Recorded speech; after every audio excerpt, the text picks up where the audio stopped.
Vai para o assunto dos dados da segurança pública. O senhor forneceu para a gente os dados do ano passado em comparativo com 2012 e 2011. Ocorrências de roubos, arrombamentos e ou furtos de veículos caíram pela metade nos últimos 3 anos aqui em Canoinhas. É o que mostra esse levantamento feito pelo 3º Batalhão de Polícia Militar a pedido da nossa reportagem. Os dados mostram ainda que tem aumentado as reclamações de pessoas com vizinhos barulhentos. As ocorrências de perturbação de sossego alheio aumentaram 31% de 2011 para 2012, com leve queda de 4,7% no ano passado.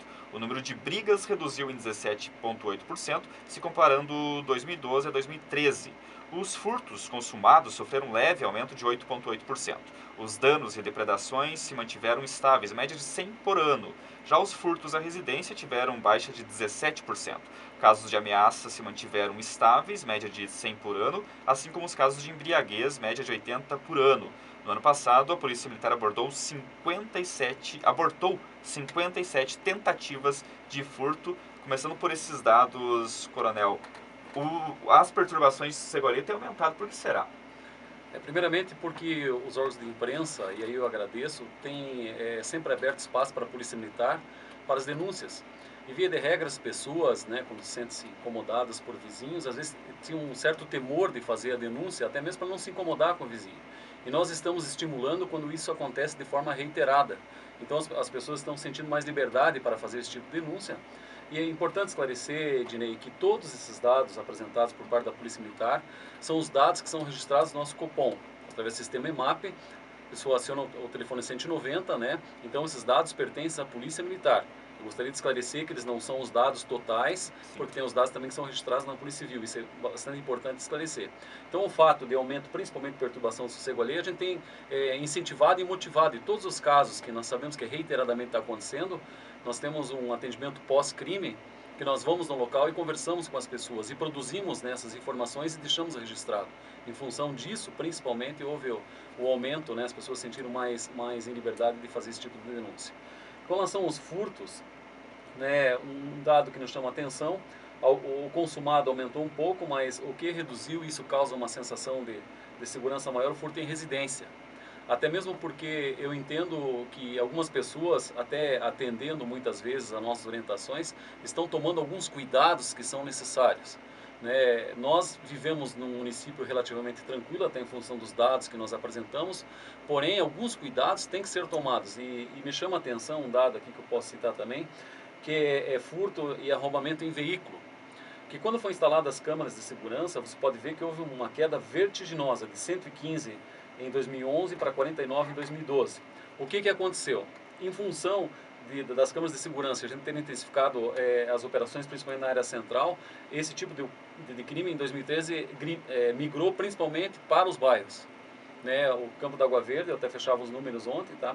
Desses 69 registros, nós tivemos 41 no Campo da Água Verde. Então é um dado que bastante nos preocupa.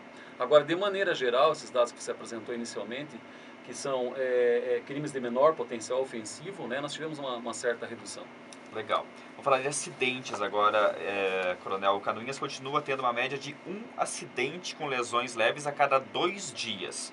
Em 2012 foram registrados 207 batidas no perímetro urbano e rural da cidade. Aí a gente exclui as rodovias, né? Exclui a CC 280, agora a BR 280, as rodovias que cortam aqui a região.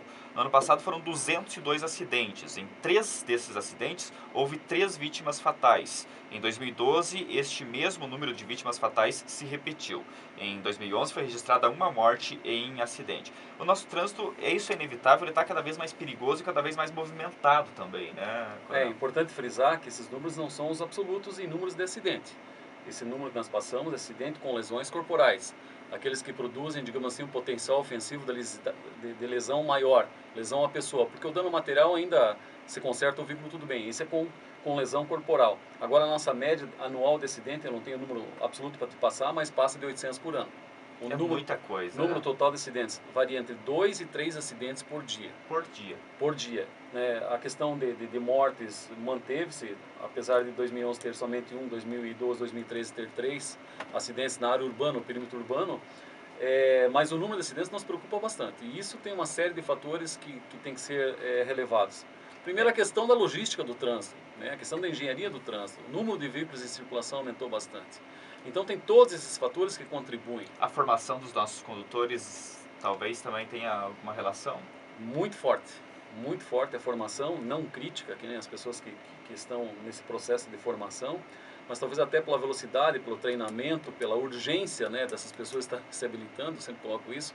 Eu acredito que o período de formação ele tinha que ser mais extenso, começando já na própria escola, enfim. Mas tem muitas pessoas que se envolvem em acidentes, realmente ainda estão na fase da sua habilitação, em que no primeiro ou segundo ano que tem habilitação. Essa estatística posso passar para você também, que muitos desses acidentes acabam acontecendo com pessoas que recém se habilitaram. Né? Isso é uma preocupação bastante grande também, porque principalmente em função da inexperiência ao conduzir o veículo. Você falou da logística do nosso trânsito e eu vou aproveitar e fazer uma pergunta que, inclusive, estou trabalhando sobre esse assunto essa semana para uma reportagem para o jornal Correio do Norte. Eu ouvi várias pessoas sobre as questões do trânsito e sempre alguém tem uma reclamação para fazer, né? Ninguém está satisfeito 100% com o nosso trânsito, não por menos. Duas sugestões que me fizeram que eu gostaria de saber a sua opinião. Abrir o calçadão da Felipe Schmidt, pelo menos um tanto dela para fazer uma mão única. E outra questão, reduzir a Praça Lauro Miller para criar uma terceira faixa pela Rua Getúlio Vargas. O que o senhor pensa dessas duas sugestões? Acho que, primeiramente, todas as sugestões são válidas. A questão de abrir o calçadão e transformar a Major Vieira em mão único, já tinham falado várias vezes. Uma opinião, quero deixar uma coisa muito clara, né? Existem muitas opiniões das pessoas, é uma visão muito, digamos assim, superficial. Trânsito tem que ter estudo técnico, por quê? Porque uma via impacta na outra. Eu vejo a única forma de efetivamente mudar isso, tá? Com estudo de engenharia, projeto de engenharia não para 5, 10, para 50 anos. Exatamente, falta planejamento. Falta planejamento, tá? Também não é crítica à prefeitura, porque eu sei que um projeto de trânsito é muito caro, tá? Isso demanda tempo, demanda recursos para isso. Ontem eles teriam uma reunião, até agora há pouco, agora esqueci o nome do rapaz, acho que é Adilson, né? Chiptoski, é isso? Eu esqueci, desculpa o nome da pessoa, mas é a pessoa que é responsável pelo Detracan agora em Canoinhas, o Chiptoski, eu sei que o sobrenome dele é Chiptoski, ele é o responsável e eu conversei ontem com ele disse que teria uma reunião ao meio-dia com uma pessoa que é engenheiro de tráfego e ele faria aí, eles iam discutir a possibilidade de fazer um estudo de mudança do nosso trânsito. Eu vivi uma experiência dessa em Porto União e União da Vitória, onde foi feito um projeto realmente, tá? Um estudo e mudou muito a questão de trânsito, inclusive com a diminuição de acidentes, a gente tinha estatística nesse sentido. Canoinhas, né, precisa urgente, né, esse estudo efetivo, planejamento efetivo. Esse projeto vai custar caro, ele vai ser implementado em etapas, mas ele tem que ser realizado. Então, muitas pessoas me procuram para colocar, né, ou como sugestão, colocar um semáforo na Major Vieira com a Getúlio Vargas. É impossível. Num período, digamos assim, de distância de 100 metros, colocar 3 semáforos. Mas, coronel, se abrir os 3, você abre os 3 semáforos, todo mundo passa. Aí você fecha os semáforos das transversais e depois você abre as transversais. Não seria viável? Aí que fala estudo de engenharia de tráfego, porque primeiro para sincronizar esses semáforos não é tão simples assim. Né? Precisa todo um estudo técnico. Né? A própria implantação de semáforo de pedestre, depende de estudo técnico, porque nós verificamos isso em loco, né? Que os nossos semáforos muitas vezes eles não são programados, devidamente programados, não porque as pessoas não querem, já isso bem claro, é porque precisa, né, engenharia de tráfego e pessoas responsáveis por isso.